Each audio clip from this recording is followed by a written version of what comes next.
Hi friends, welcome back to Shruti vanilla channel. మనం చెప్పుకుంటున్నాము ధ్యేయం కథ 9వ భాగం. రాసిన వారు ఎండమూరి వీరేంద్రనాథ్ గారు. బిఫోర్ వీడియోలో డ్యాన్స్ ప్రోగ్రాంలో ఎలాగైనా గెలవనని ధాత్రి తన కాలుని గాజు పెంకుతో కోసుకుంది వరకే చెప్పుకున్నాము. ఇక ఈరోజు వీడియోలోకి వెళదాము. ధాత్రి జరిగిన విషయం చెప్పగానే ఈసారి కన్నీరు పెట్టుకోవటం మహతి వంతయింది. నిఖిత వాళ్ళిద్దరి వైపు జాలిగా చూసింది. తల్లిదండ్రుల పెంపకం అస్తవ్యస్తంగా ఉంటే చిన్నపిల్లలు, ముఖ్యంగా మానసికంగా అప్పుడప్పుడే వికసిస్తున్న వాళ్ళు ఎంత బాధపడతారో చెప్పడానికి రెండు సజీవమైన ఉదాహరణలు. ఉత్తర దక్షిణ ధ్రువాల తనకి చెరో వైపు నిలబడి ఉన్నట్లు ఆమెకు ఆ క్షణం అనిపించింది. కొంతసేపు మాట్లాడేసరికి ధాత్రి బాగా తేరుకుంది. అప్పటి వరకు ఉన్న బాధ కొద్దిగా తగ్గినట్లు అనిపించింది. ఆ అమ్మాయి ఇంటికి వచ్చేసరికి రాత్రి 7 అయింది. కాలికి అంత దెబ్బ పెట్టుకొని ఎక్కడ తిరుగుతున్నావే అని అడిగింది శ్రీలక్ష్మి. పార్కుకి వెళ్ళానమ్మా, నిఖిత మహతి కలిశారు అందే ధాత్రి.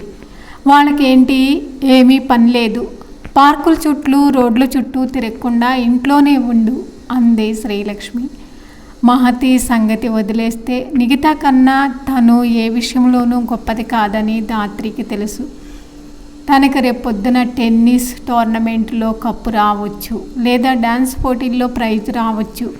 అయినా కూడా నిఖిత తనకన్నా అన్ని విధాలా గొప్పది, అందులో ఏ సందేహం లేదు.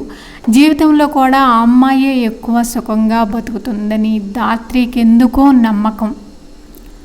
రాత్రి 10ంటికి పడుకొని ఆ విషయమే ఆలోచిస్తుంది ధాత్రి. డాక్టర్ ఇచ్చిన మందుల ప్రభావం తగ్గటంతో కాళ్ళి నెమ్మదిగా సలపరం మొదలైంది. బాధను నొక్కి పెట్టుకుంటూ నిద్రపోవటానికి ప్రయత్నించింది. పక్క గదిలో నుంచి తల్లి తండ్రి సంభాషణ ఆమెకు వినిపిస్తుంది. అంతకుముందు 2 నిమిషాల క్రితమే తన దగ్గర కూర్చొని ఉన్న తల్లిని, లక్ష్మి ఒకసారి లోపలికి రా అని తండ్రి పిలిచాడు. తల్లి ఉలిక్కిపడి లోపలికి వెళ్ళటం ధాత్రి గమనించింది. తల్లిని తన తండ్రి ఎందుకు పిలిచాడో తెలుసుకోలేనంత చిన్న వయసు కాదు ధాత్రిది. ఆ స్థితిలో కూతుర్ని వదిలి భర్త గదిలోకి వెళుతున్న శ్రీలక్ష్మికి సత్య అంత సిగ్గుగానో అసహ్యంగానో అనిపించింది. భర్తకి ఇవన్నీ అర్థం కావు, అది అత్యంత సహజమైన విషయంగా పరిగణిస్తాడు అతను. శ్రీలక్ష్మి గదిలోకి రాగానే 1 గంట నుంచి అరుస్తున్నాను, ఇప్పటికొచ్చావు, వెళ్ళి డ్రింక్స్ తీసుకురా అని పురమాయించాడు.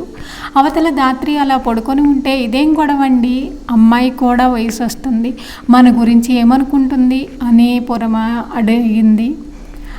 అవతల ధాత్రి అలా పడుకొని ఉంటే ఇలా పిలువు, ఏమనుకుంటుందో నేను అడుగుతాను అన్నాడు జోగ్గా. శ్రీలక్ష్మి కళ్ళు నిస్సహాయతతో తడి అయ్యాయి. కాలంగి పెళ్ళు శబ్దం విని తలుపు తెరిచిన సునీత ప్రేతం కనిపించగానే ఆనందంగా రావోయిరా, నీ గురించే చూస్తున్నాను అంటూ చనువుగా చేయి పట్టుకొని లోపలికి తీసుకువెళ్ళి సోఫాలో కూర్చోపెట్టింది. సునీత అతనిని దగ్గరికి చేసుకునే ప్రయత్నం చేస్తుంది. అది అతనికి గర్వంగాను గొప్పగాను అనిపించింది. శ్రీలక్ష్మి మరునాడు పాపని డ్యాన్స్కు స్కూల్కి తీసుకెళ్ళింది. లోపల హాల్లో నుంచి మాస్టర్ కంఠం వినపడుతుంది. శ్రీలక్ష్మికి బాగా తలనొప్పిగా ఉండటంతో ఇంటికి బయలుదేరింది. లోపల ధాత్రి మాస్టర్ కంఠానికి అనుగుణంగా డ్యాన్స్ చేస్తుంది. సాధారణంగా ధాత్రి డ్యాన్స్ క్లాస్ పూర్తయ్యే వరకు శ్రీలక్ష్మి అక్కడే ఉండి కూతురుతో కలిసి ఇంటికి వెళుతుంది. 13 ఏళ్ల కూతురు ఇంటికి ఒంటరిగా రాలేదని కాదు, తన ఇంటి నుంచి భర్త నుంచి దూరంగా ఉండటానికి అదొక సాకు మాత్రమే. విష్ణువర్ధన్ ఈ మధ్య మరీ వింతగా ప్రవర్తిస్తున్నాడు. కనపడ్డ ప్రతి ఆడవాళ్ళనే వదలకుండా చేస్తున్నాడు. వయసులోకి వస్తున్న కూతురు ముందు అతడు ఎప్పుడు బయటపడతాడో అని శ్రీలక్ష్మి భయం. శ్రీలక్ష్మి భయపడినంత పని జరిగింది. అరుస్తున్నది చాకలి రంగమ్మ. ఆమె పక్కనే 12 ఏళ్ల మనవరాలుంది. ఆ దృశ్యం చూడగానే శ్రీలక్ష్మికి జరిగిందంతా అర్థమైంది. రంగమ్మ కాలనీలో చాలామంది ఇళ్లల్లో బట్టలు ఉతుకుతూ ఉంటుంది. తను ఇక ఇంటికి బట్టలు తీసుకువెళితే మరో ఇంటికి మనవరాలను పంపిస్తూ ఉంటుంది. ఇంట్లో ఎవరూ లేకపోవడంతో విష్ణువర్ధన్ ఆ పిల్లని ఏదో చేయబోయాడు. తర్వాత జరిగిన గొడవ ఊహకి అందనిదేమీ కాదు. విష్ణువర్ధన్ ఎప్పుడో గదిలోకి వెళ్ళి తలుపులు వేసుకున్నాడు. బయట ఎంత గొడవ జరిగినా తనకేం పట్టనట్టు లోపలే కూర్చుండిపోయాడు. రంగమ్మను సముదాయించి పంపే బాధ్యత శ్రీలక్ష్మి మీద పడింది. రంగమ్మ రకరకాల బూతులు తిడుతుంది. శ్రీలక్ష్మికి తల కొట్టేసినట్లయింది. అయినా ఎలాగో సముదాయించి ఆమెను పంపించేసింది. ఇంతలో ఇది ఆగిపోదని, రంగమ్మ నోరు ఊరుకోదని, కాలనీలో ఇదంతా ప్రచారం అవుతుందని ఆమెకు తెలుసు. ఇక ఆ ఇంటి గుమ్మం తొక్కరు. రాత్రి స్నేహితురాళ్లను ఎవరు ఆ ఇంట్లో అడుగు పెట్టనివ్వరు. తమను వెలవేసినట్లు చూస్తారు. శ్రీలక్ష్మికి దుఃఖం కలిగింది. ఇన్నాళ్ళు తనకు పరిమితమైన సమస్య ఇప్పుడు కూతుర్ని కూడా ఇన్వాల్వ్ చేయబోతుంది. ధాత్రి మనసు మీద, మానసిక స్థితి మీద ఈ సంఘటన ఎలాంటి ప్రభావం చూపుతుందో తల్లిగా ఆమె ఊహించగలదు. మరోవైపు భర్తను నిలదీసి అడగలేదు. అడిగినా ప్రయోజనం ఉండదు కూడా. మరి పత్తిత్తులా మాట్లాడుతుంది రంగమ్మ. 100 రూపాయలకి ఇప్పటికి నాతో 4 సార్లు గడిపింది. ఇప్పుడు డబ్బు ఎక్కువ కావాలన్న గొడవ చేస్తుంది. నేను ఇవ్వననేసరికి ఈ విధంగా నాటకం ఆడుతుంది అని అప్పటికప్పుడు కథ అల్లతాడు తన భర్త.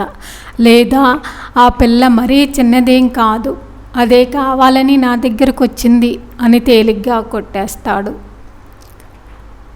శ్రీలక్ష్మి ఇంకేమీ ఆలోచించలేదు. బయటకు వచ్చి ఆటో ఎక్కి అద్దె ఇళ్ళు చూపించే బ్రోకర్ దగ్గరికి వెళ్ళింది. ఇది జరిగిన 2 గంటల తర్వాత శ్రీలక్ష్మి సామాన్లు ప్యాక్ చేస్తుంటే ధాత్రి ఆశ్చర్యంగా చూస్తూ, ఎందుకమ్మా ఇప్పటికిప్పుడు ఇల్లు మారటం అని అడిగింది. అక్కడైతే నీ డ్యాన్స్ క్లాస్కి, టెన్నిస్ కోచింగ్కి దగ్గర అవుతుంది. ఇలా ఆటోలో తిరగవలసిన అవసరం ఉండదు అందుకని అంది శ్రీలక్ష్మి. ధాత్రి దేనంగా, అమ్మ ఈ కాలనీ బాగుంది, ఫ్రెండ్స్ అంతా ఇక్కడే ఉన్నారు, కొంచెం దూరమైనా పర్వాలేదు, ఇక్కడే ఉండిపోదాం అంది. ధాత్రి, నేను ఆలోచించి ఈ నిర్ణయం తీసుకున్నా, ఇంకా నన్నేమీ అడక్కు స్థిరంగా చెప్పింది శ్రీలక్ష్మి. విష్ణువర్ధన్ ప్రేక్షకుడిలా చూస్తుండిపోయాడు. అంత తొందరగా క్షణాల్లో ఇల్లెందుకు మారవలసి వస్తుందో అతడికి తెలుసు. అందుకే అతడు మాట్లాడటం లేదు. ఆ మర్నాడే వాళ్ళు ఇల్లు ఖాళీ చేసి వెళ్ళిపోయారు. ప్రియతం సునీత కలిసి ఉండటం చూసి ఆమె భర్త వేగంగా వచ్చి ఆమె జుట్టు పట్టుకొని వంచి మొహం మీద, వీపు మీద ఎడాపెడా కొట్టాడు. ఆ హఠాత్ సంఘటనకి ప్రీతం క్షణాల్లో తెల్లబోయినా వెంటనే రియాక్ట్ అయ్యి క్రోధంతో ఉన్మాదిలా ప్రవర్తిస్తున్న అతన్ని ఆమె నుంచి బలవంతంగా వేరు చేశాడు.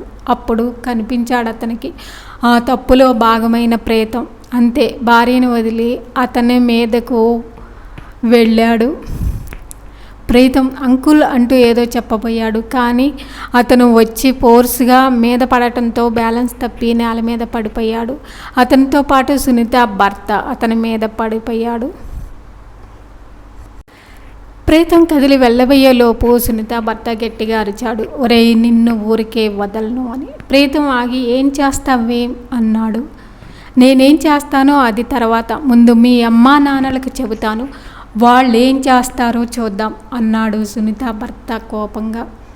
అతడి దృష్టిలో ప్రీతం ఇంకా చిన్న కుర్రాడు. ఆ వయసు కుర్రోళ్ళు చేసే తప్పులు బయట వాళ్ళకి ఎంతోమందికి తెలిసినా పర్వాలేదు, ఇంటి వాళ్ళకి తెలియకుండా ఉంటే చాలు నన్న దూరంలో ప్రవర్తిస్తారని అతడికి అనుభవపూర్వకంగా తెలుసు. అందుకే తల్లిదండ్రుల పేరు చెప్పి భయపెట్టాలనుకున్నాడు. చెప్పుకో, నీ పరువే పోతుంది అనేసి బయటికి వెళ్ళిపోయాడు ప్రీతం. ఆ మాటలకు షాక్ తగిలిన సునీత భర్త ఆమె వైపు తిరిగి, చివరకు ఏమంత సిగ్గుమాలిన దానిలా తయారయ్యావు అన్నాడు ఏసడింపుగా. ఈ కొద్దిసేపట్లో సునీత చాలా రకాలుగా ఆలోచనలు చేసింది. అతడి కాళ్ళ మీద పడి తప్పైపోయింది, నన్ను క్షమించండి అని పెద్దగా ఏడవాలనుకుంది. చేసిన తప్పుని అంతా ఒప్పుకోపోవడం అంతా బుద్ధి తక్కువ పని మరొకటి ఉండదనిపించింది. జీవితాంతం ఆ సాధింపులు, దెప్పి పొడుపులు భరించాల్సి వస్తుంది. సునీతకు ఒక్క విషయం బాగా తెలుసు. భర్త 2 రోజులు ఇంట్లో ఉంటే వారం రోజులు క్యాంప్లో ఉంటాడు. అతడికి ఒక అలవాటు కూడా లేదు. కాబట్టి భారీగా తను అనవసరం అతనికి చాలా ఉంది. ఉన్న 2 రోజులు ఆమెను వదలడు. తప్పు నాదేం కాదు, నిజం చెప్పాలంటే కొంతవరకు మీదే అందామా. తప్పు నాదా? ఏం కోస్తున్నావు? చేసిన నిర్వాహం చాలక పైగా నన్నే అంటున్నావా? అతడు చెయ్యెత్తి కొట్టడానికి ముందుకు వచ్చాడు. అసలు విషయం తెలుసుకోవడానికుండానే అలా ఎగిరి పడతారే. ఆ కుర్రోడు ఎప్పట్లానే ఏదో సినిమా చూస్తానని వచ్చాడు. భర్త విషయం ఆమెకు బాగా తెలుసు. అది లేకుండా వారం రోజులు కూడా ఉండలేడు. అంతేకాదు, తమకు పిల్లలు కలగపోవటానికి కారణం అతడిలో లోపమేనని డాక్టర్లు నిర్ధారణ చేశారు. ఆ గిల్టీ ఫీలింగ్ కూడా ఉంది. కాబట్టి 4 రోజుల్లో అతడు మామూలు మనిషి అయిపోతాడు. తప్పదు. ఈ ఆలోచన రాగానే సునీత రిలీఫ్గా నిట్టూర్చింది. ధ్యేయం తర్వాత భాగం నెక్స్ట్ వీడియోలో చెప్పుకుందాం. ఈ వీడియో మీకు నచ్చితే లైక్ చేయండి, కామెంట్ చేయండి. Please subscribe my channel. Thank you for watching.